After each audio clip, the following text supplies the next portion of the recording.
from this conference, where did you see kind of the trend going? And let's talk about, I guess, I mean, there was quite a few VCs there. Where do you see AI going in the VC space, and where do you think they're looking today at companies? Yeah, I think having attended a couple of the talks, some of the things I took away was they are looking to have AI solve some problems that we would have just considered unsolvable in the past.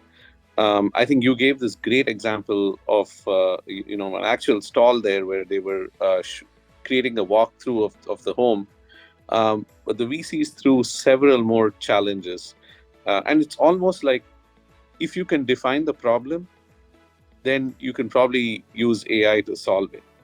And I think that was one of the really big takeaways. We saw, for example, on the healthcare side, they are trying to predict the onset of disease using AI. I think that's a very, very big deal.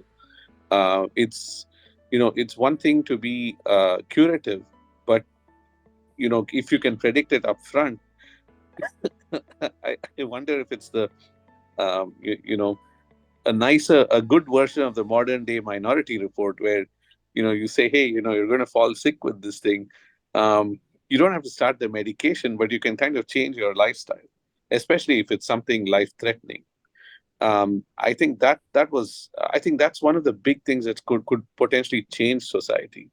um, I think in the area of manufacturing, there was a lot of talk about how the manufacturing companies can significantly use AI and robotics to to really improve their yield, to even design the next level machine itself. I think that's pretty interesting. Up until now, AI has been used to increase yield, but can you actually design the next system?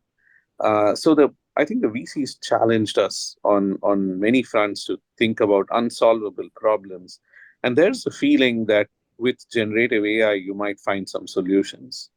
And at the same time, like you said, Kevin, the years become months and weeks with the kind of frameworks they're creating to manage AI. But I got to go back to our favorite topic, which is jobs. Not once did anybody indicate that we're going to lose jobs.